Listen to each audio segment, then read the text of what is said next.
Nous interrompons le Téléthon Parents Rescousse afin de vous présenter le bulletin des citoyens. En manchette ce soir, en ce 1er janvier 2050. L'an 2049 s'est terminé par un acte de terrorisme hors du commun, forçant les citoyens et les citoyennes à se re-questionner face à la société actuelle. Pourtant, le Québec représente bel et bien une des nations modèles de la Terre. Quel fut donc le point de départ de cette folie meurtrière?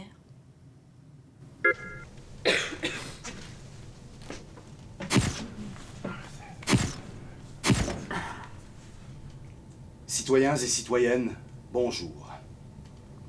L'avenir de notre société est en jeu. En effet, le taux de natalité a chuté de façon critique au niveau zéro. Nous devons réagir immédiatement. C'est pour cette raison que moi et mon gouvernement avons travaillé ensemble à l'élaboration d'une stratégie afin de contrer l'absence totale de naissance. Il me fait donc plaisir, aujourd'hui, le 10 juillet 2040, de vous annoncer la mise en place d'une nouvelle politique nataliste. Elle sera amorcée par une vaste campagne publicitaire de sensibilisation ainsi que des crédits d'impôt offerts aux citoyens et citoyennes les plus productifs. En terminant, il ne faut surtout pas oublier que les enfants sont les germes de l'avenir. Leur absence dans notre société causera notre perte. Soyons fiers d'être Québécois et reproduisons-nous!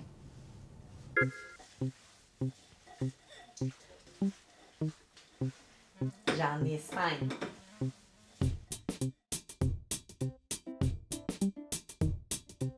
Moi, j'en ai 7. J'en ai un.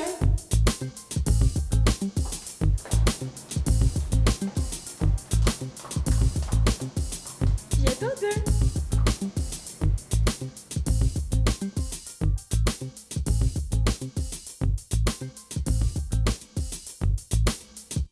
Tu sors du four, saupoudre un peu de coriandre sur le dessus.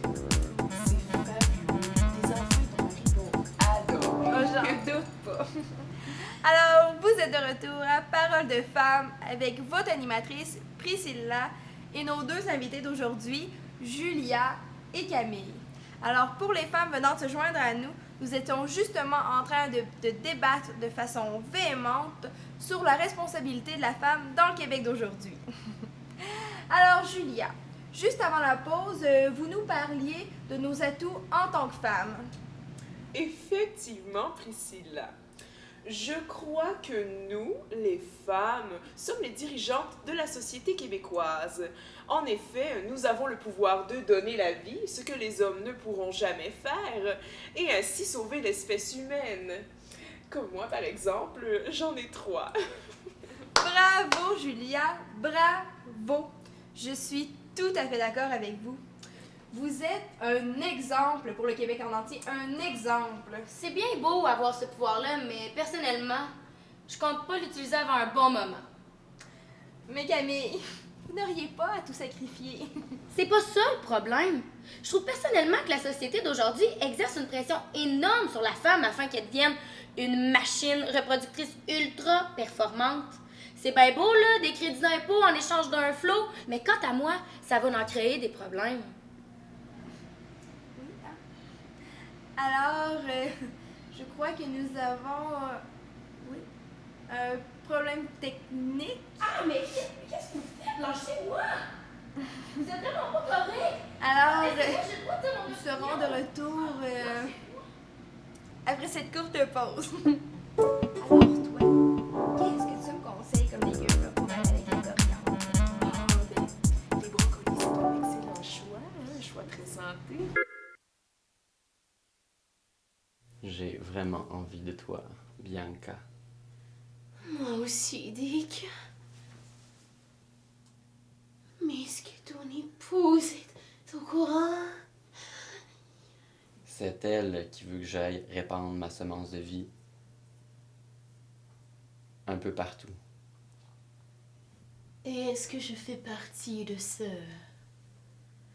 un peu partout?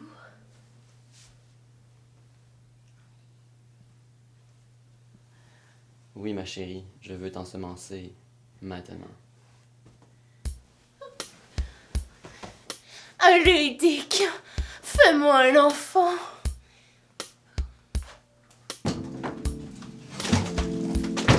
Dick, mon mari, enfant de moi à nouveau.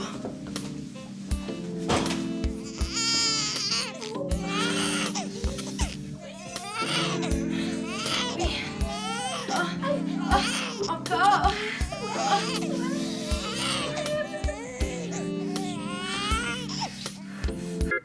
À travers les années, le Québec a connu des temps difficiles. L'avenir de la nation était en péril et nous avons évolué dans le but de la préserver. Alors, pourquoi Zinc, une organisation terroriste québécoise, s'est-elle révoltée? Mais avant de poursuivre, voici un aperçu des prévisions natalistiques pour demain. Pour demain au Québec, on prévoit que 54% des naissances appartiendront aux mères du groupe d'âge de 12 à 20 ans, qui dépassera largement le groupe d'âge 21 à 30 ans, qui se situe présentement à 33%. Non, mais c'est quand même bien de voir les jeunes se préoccuper de l'avenir de leur nation. Continuons maintenant avec les 31-40 ans. Pour eux, une prédiction, une légère baisse, que dis-je, une malheureuse baisse de 5%. Mais selon moi, elles n'ont pas dit leur dernier mot. Finissons maintenant avec les 41-50 ans, qui représentent 60% de la population. La situation pour eux est déplorable, avec un lamentable 3%. Bref, finalement, on peut dire que la santé du Québec se porte bien.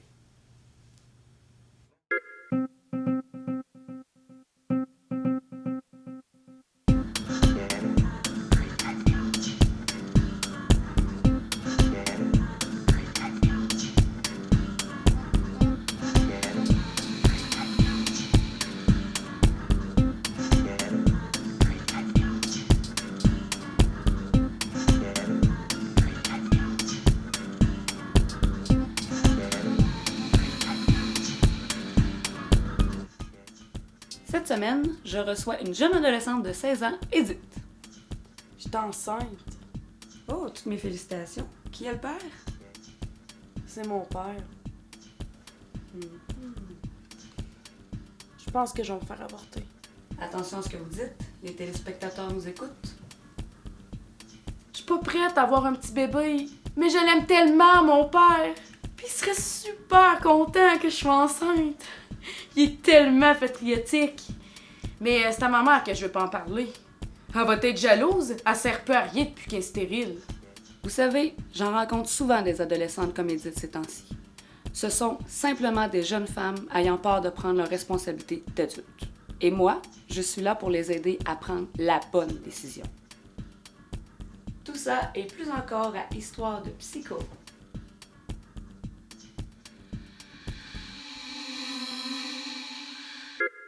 Je suis né dans la capitale du cuivre. C'est la première fois que je reviens ici depuis ma tendre enfance. Peu de choses ont changé dans cette petite ville. Par contre, elle possède un des plus hauts taux d'abandon d'enfants dans la région.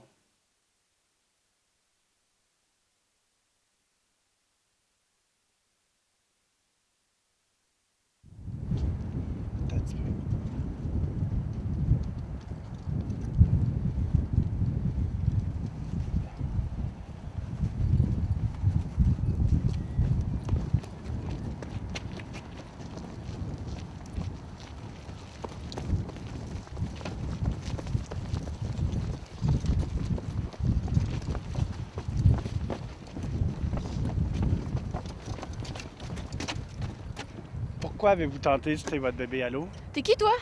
Michel Morin, documentariste professionnel. Qu'est-ce qui a motivé un tel geste? Venez-vous d'un milieu défavorisé? Vos parents vous avouent abandonné? Je suis plus capable! Puis j'ai poursuivi mon crédit d'impôt.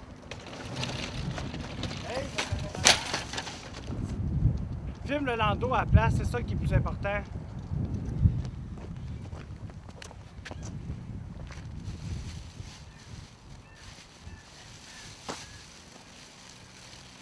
Ah, tabarnak! Ah!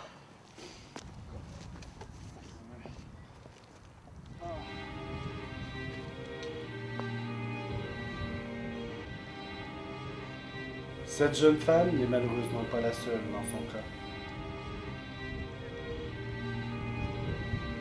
Que va faire le gouvernement du premier ministre Pépin pour ramasser les pots cassés? Créer des robots pour aider les parents? Peu probable. Par contre, attendons-nous à une nouvelle signalisation. Aujourd'hui, nous recevons en studio le citoyen Rocher, étudiant en sociologie. Salut. Citoyen Rocher, croyez-vous que le gouvernement du premier ministre Pépin constitue une des raisons ayant amené Zinc à commettre un tel affront face aux citoyens et aux citoyennes du Québec? Ah, j'y crois pas partout. Parce qu'en 2045, à cause de la progression du taux de mortalité infantile, le gouvernement y agit immédiatement en injectant du cash dans un projet de Zinc qui offrait une aide aux parents. Mais dans ce temps-là, personne connaissait les intentions de ces hosties de savants fous-là. Donc, vous affirmez que malgré tout, la nation n'est pas entre mauvaises mains. Ouais, c'est ça. Puis tant que les problèmes sociaux ne surpasseront pas le taux de natalité, là, ben il n'y en aura pas de problème au Québec.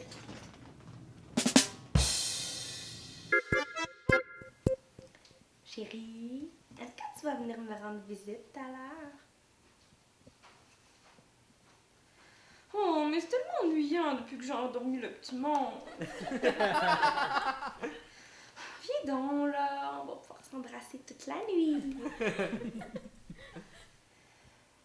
Ok, d'abord. Ouais, peut-être.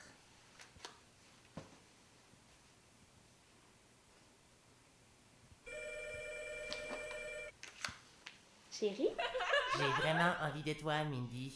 Qui est à l'appareil? Ton petit ami. Je pense que vous êtes trompé de numéro. Non, c'est toi que je vais ensemencer avec mon couteau. C'est à l'inféconde. Quoi? Allô? Allô? Bouh! Ralphie, t'es pas gentil. Donne le couteau à Mindy. Non. Ralphie. Oh, Ralphie! Oh.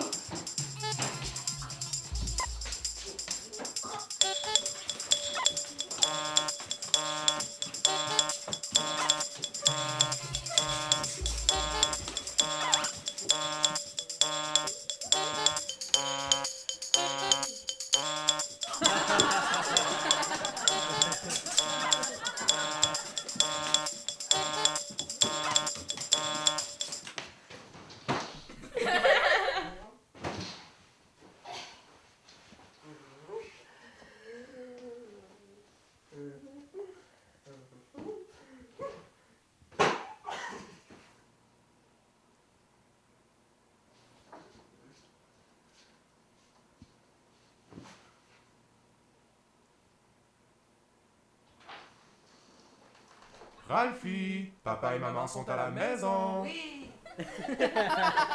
Pas une autre gardienne. Il va falloir acheter un Android Zinc.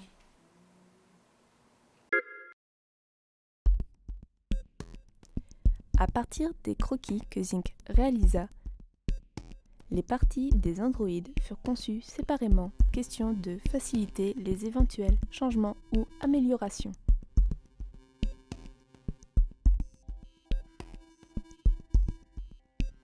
L'assemblage s'avéra d'autant plus efficace grâce aux machines spécialement créées pour ce projet d'envergure.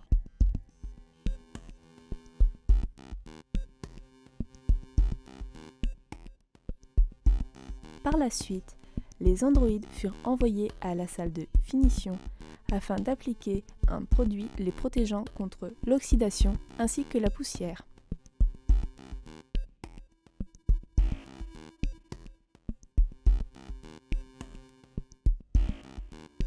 Au niveau de la programmation, diverses images furent insérées à l'intérieur de leur intelligence artificielle afin de leur permettre de reproduire ces différentes données visuelles mécaniquement. Maintenant complétés, les androïdes EdZync furent fin prêts à effectuer leur entrée sur le marché québécois. Je tiens tout d'abord à remercier spécialement Zinc pour la création des androïdes. Vous avez su utiliser le capital que nous vous avons offert afin d'aider la nation. Et il n'est pas étonnant de constater que la majorité des foyers québécois ont adopté chaleureusement votre prodigieuse création. Merci!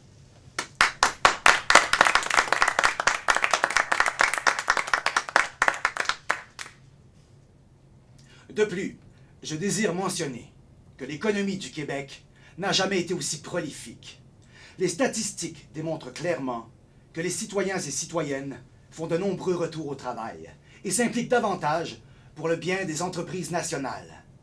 Le peuple québécois prend définitivement une tangente intéressante au plan évolutif. Bravo à tous pour cette excellente productivité.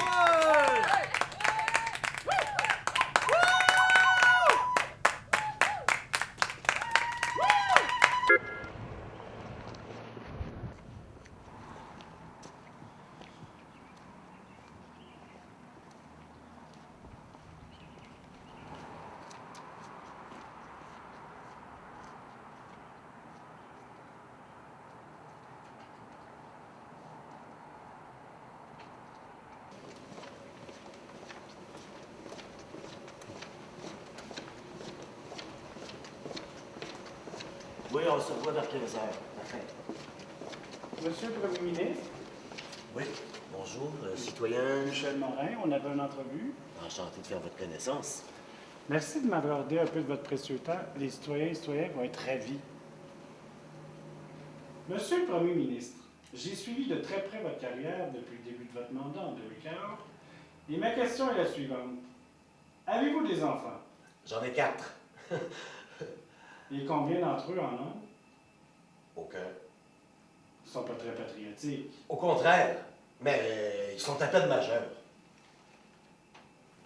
Ils devraient faire des bébés comme tout le monde, non?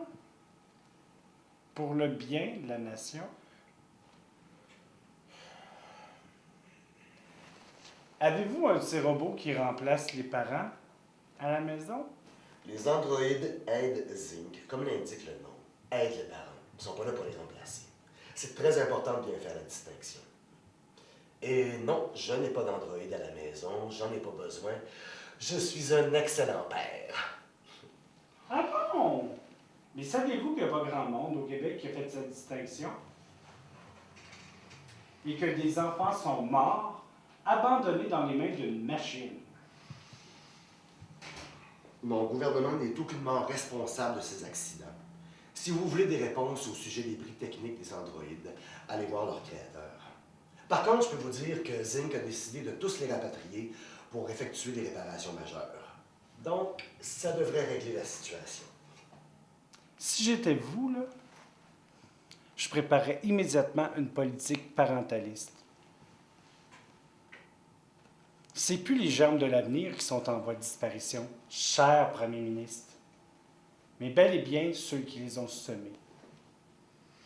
Bon, eh bien, j'étais très heureux de vous rencontrer, mais vous allez devoir m'excuser. J'ai d'autres rendez-vous dans quelques instants. Au revoir. À bientôt.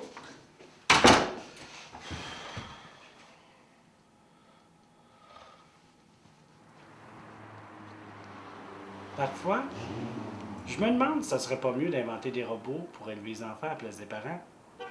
Ça peut pas être pire. Puis ça ferait un bon documentaire. Le moment que vous redoutiez le plus est maintenant arrivé. C'est le temps de vous présenter en rediffusion le piratage de Zinc. Ces images troublantes ont été présentées illégalement hier soir sur tous les réseaux. Afin de vous faire revivre cet attentat terroriste de façon authentique, nous avons recréé l'effet de surprise. Ce qui veut dire que la rediffusion va débuter avant que je termine. Nous interrompons la programmation télévisuelle nationale pour la présentation d'un message d'intérêt public. Je suis le docteur Plamondon et voici mon équipe, le docteur Torella, le docteur Doucet, le docteur Mathieu ainsi que le docteur Lucci. Nous sommes les 5 têtes dirigeantes de Zinc, un institut scientifique étudiant le comportement humain, créé au début du 21e siècle par nos géniteurs. Cependant, notre génération s'est attardée davantage aux relations parents-enfants, et ce, depuis l'instauration de la politique nataliste du premier ministre Pépin en 2040. Nous avons remarqué des changements significatifs au niveau des relations familiales du Québec, et selon nous, cette nouvelle tangente évolutive n'avantage en rien les enfants, ou comme nous les appelons, les Émiles. Je vous oblige donc à regarder ce reportage. Dans le but d'effectuer des tests sur les androïdes Ed-Zinc, un environnement familial typique fut recréé pour l'occasion. C'est dans ce laboratoire que nos scientifiques ont testé le DARZinc, le premier détecteur de parents. Voici comment il fonctionne.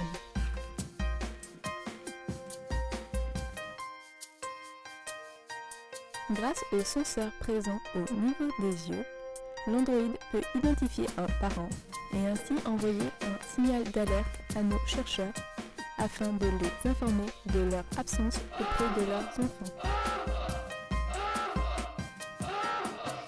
Depuis la mise en marché des androïdes jusqu'à leur retrait, nous avons compilé les données transmises. Voici les résultats.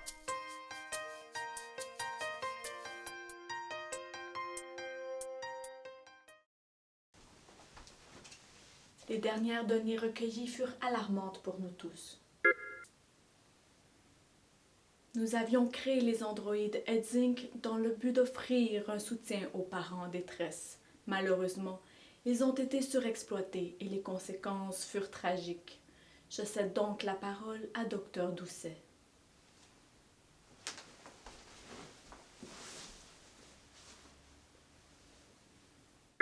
Malgré tout, Zinc a poursuivi ses recherches et effectué des améliorations considérables sur les androïdes.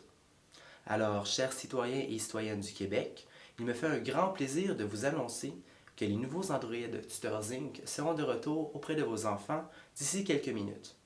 Et ce, juste avant l'an 2050.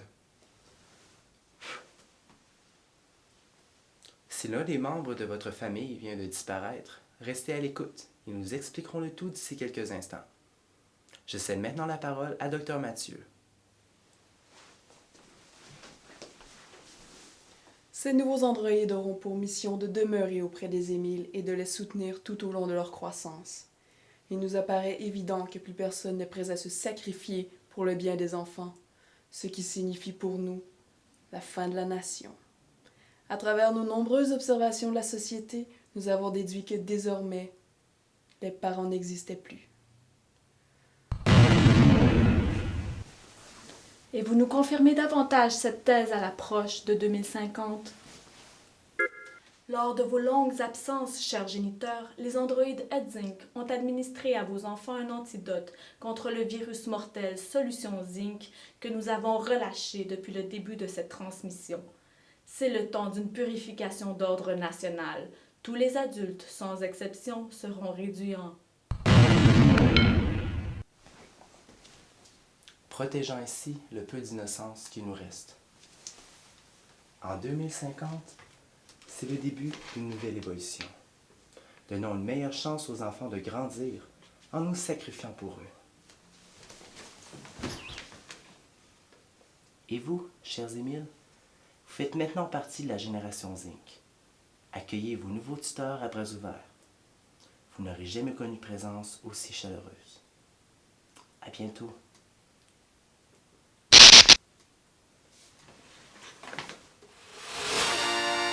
4 personnes seulement ont été réduites en poussière. Aussi incroyable que cela puisse paraître, le virus mortel n'a pas survécu à l'extérieur du laboratoire. Allons maintenant rejoindre le Premier ministre Pépin en direct du Téléthon de Parents Rescousse afin de recueillir ses commentaires. Cher Premier ministre, qu'avez-vous retenu suite à cette tentative d'attentats terroristes. Que ça nous donne tous une très bonne raison d'aller prendre un coup. Oui, en effet, mais qui va gober un tel discours moralisateur? Non, mais honnêtement, ça donne beaucoup à réfléchir. Vraiment? Oui, tout à fait. Pouvez-vous élaborer? Non, parce que c'est maintenant le temps de dévoiler le montant que nous avons amassé jusqu'à maintenant. 0, 0, 0, 0, 5, 0, 2 2 058 $. Bravo!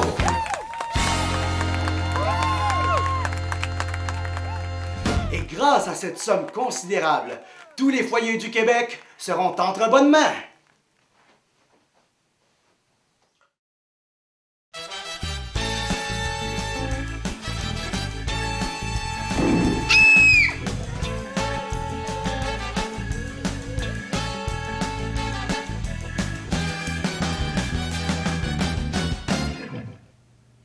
Nous avons en effet réussi à mettre la main sur tous les androïdes tuteurs Zinc en les interceptant après le piratage. Leur défaut technique, comme nous avons pu le constater, sera réparé grâce à la générosité des citoyens et citoyennes du Québec.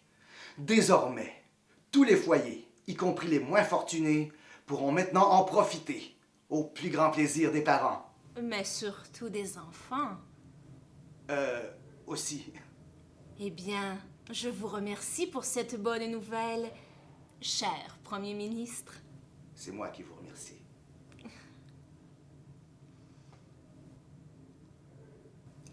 Mais voici ce qui met fin à cette édition spéciale du Bulletin des citoyens.